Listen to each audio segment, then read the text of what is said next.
Bom dia, pessoal. Vamos de BTC na manhã dessa segunda-feira, 16 de outubro. Agora na Espanha, 10 horas e 32 minutos. No Brasil, 5 e 32 da manhã. Gente, vejam o que a BTC fez aqui no gráfico diário. Chegou a fazer na máxima 27.980. A gente beijou a MM200, que é essa linha alaranjada aqui, na confluência com a aresta superior da nossa cunha, essa LTB aqui, que está fazendo as vezes da aresta superior do grande triângulo de acumulação que ela segue dando vigência. Na projeção, a nossa nebulosidade esverdeada está flat ainda, mas isso aqui pode rapidamente aumentar a espessura e abrir a chamada boca de jacaré. Com a extensão desse corpo real aqui ganhando essa belíssima musculatura, tudo leva a crer que na próxima tentativa de trespasse de baixo para cima contra a MM200, que concentra uma grande quantidade de ordens de venda no book, é bem provável que a próxima tentativa já encare um book ligeiramente carcomido, mais rarefeito, e isso aqui faça a BTC explodir. Não foi por falta de aviso aqui no canal que eu tenho reportado que todo esse imbróglio geopolítico, e toda essa confusão fiscal norte-americana também, que tá tudo no mesmo, tá dentro do mesmo liquidificador, vamos colocar assim, tudo isso vai redundar numa histórica e hecatombe pernada de alta da BTC. Agora analistas da Old School, eu vou falar sobre isso, começam a tratar a BTC como uma espécie de hedge contra a agitação global. Lá no ciclo anterior, no halving de 2020, a BTC era uma piada, não tinha lastro. Agora o esquema Ponzi está migrando da BTC para o dólar, que diante de uma dívida soberana norte-americana indo rapidamente para 40 trilhões, frente a um PIB estagnado de 22, 23 trilhões, o esquema Ponzi, de repente, não é mais a Bitcoin, passa a ser o dólar. Ou seja, é tudo uma mudança de discurso que não interessa. O fato é que o M2, o Money Measure, que guarda uma relação direta com a expansão do market cap da BTC, segue se expandindo e a BTC segue também pressionando por uma mega expansão.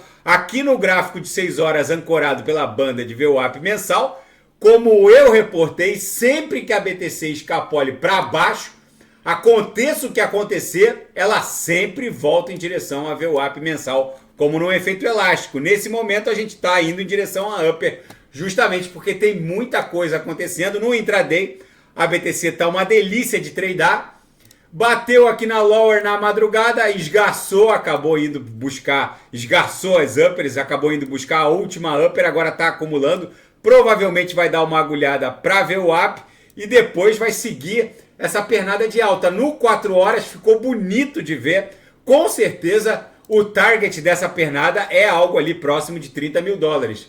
Na seara fática, a Grayscale está pronta para converter a sua empresa de propósito específico, a Grayscale Trust, cujo capital aberto era só um contorno jurídico para conseguir ofertar o ativo BTC para o mercado aberto tradicional norte-americano. O Tribunal Distrital norte-americano entendeu que isso era abusivo porque abrir o capital de uma empresa de propósito específico cuja única finalidade social era comprar BTC, justamente porque a CVM norte-americana, a SEC, proibiu um ETF de BTC, esse contorno jurídico foi superado com essa decisão desse tribunal norte-americano e agora eles vão converter essa empresa de propósito específico que tinha por único objetivo contornar a proibição abusiva da SEC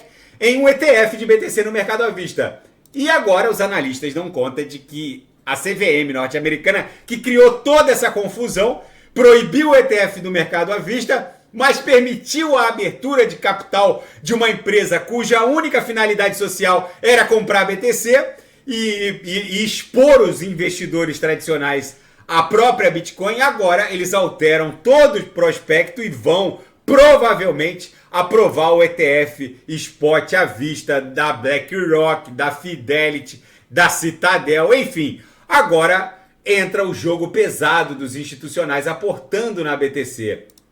E o governo dos Estados Unidos seriam detentores de mais ou menos 200 mil bitcoins apreendidas de cybercriminosos, de donos de DeFi que violem protocolos como o da Tornado Cash. Enfim, sem nenhuma urgência para vender, o Wall Street reportou que toda essa montanha de BTCs segue aumentando, está lá valendo mais ou menos 5,4 bilhões de dólares e não há nenhuma perspectiva de liquidação desses ativos. E na seara geopolítica e finanças internacionais, a violência explodiu na Cisjordânia.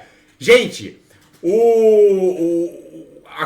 as duas comunidades palestinas dentro do território israelense, a faixa de Gaza, que explodiu numa violência entre o Hamas e Israel, essas duas comunidades palestinas estão divididas entre a faixa de Gaza e a Cisjordânia. A faixa de Gaza é controlada até então, até semana passada, pelo Hamas.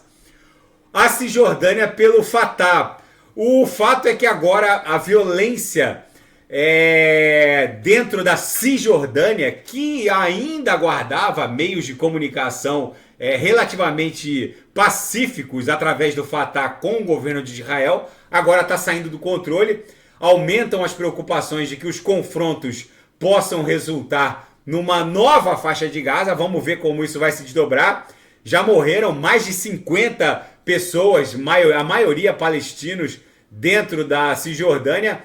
E os Estados Unidos seguem aumentando o poder de fogo em direção ao mar Mediterrâneo Oriental. Os Estados Unidos estão reforçando o seu poder de fogo no Oriente Médio, seguem o aumento da frota naval norte-americana em direção ao Mediterrâneo Oriental, tudo isso porque o Irã pode a qualquer momento entrar nesse conflito. E a França está no seu limite depois da explosão da guerra entre Israel e Hamas, já que velhas cicatrizes acabaram sendo abertas por esse conflito, que não é no território francês, mas sendo a França o lar das maiores comunidades judaica e muçulmana da Europa, a França está literalmente no limite. Os dois principais pontos turísticos de Paris, o Museu do Louvre e o Palácio de Versalhes, foram fechados, evacuados. Protestos pró-palestinos ou pró-Israel estão proibidos no país. 7 mil soldados foram escalados para aumentar a presença da força policial nas ruas. Enfim, a França está virada num barril de pólvora muito próximo de uma explosão. Vamos ver como isso tudo vai se desdobrar. Para a BTC, apesar de guerras não serem boas, para a BTC isso é muito bom. É bem provável que os orçamentos ocidentais explodam. É bem provável que o endividamento público norte-americano exploda. E a BTC, que guarda uma relação de expansão do seu market cap com o M2, com o Money Measure, com a base monetária, sendo necessário imprimir mais dinheiro para bancar guerras malucas, é bem provável que ela expanda a sua próxima pernada facilmente em direção a 40 mil dólares. Aqui no Renko, a gente está quase desenhando mais um box comprador para cima, depois desse belo martelo. Isso aqui provavelmente só vai encontrar um descanso relevante lá próximo de 40 mil dólares. Daqui a pouco eu volto, vou fazer a da XRP Atom, que deu uma bela reagida, Binance Coin, que está promovendo burn da BNB. A Atom conseguiu ficar ali ligeiramente acima de 6,60, está 6,67. Daqui a pouco eu volto. E quem quiser sugerir alguma análise, é só colocar nas mensagens abaixo. Grande abraço, até daqui a pouco.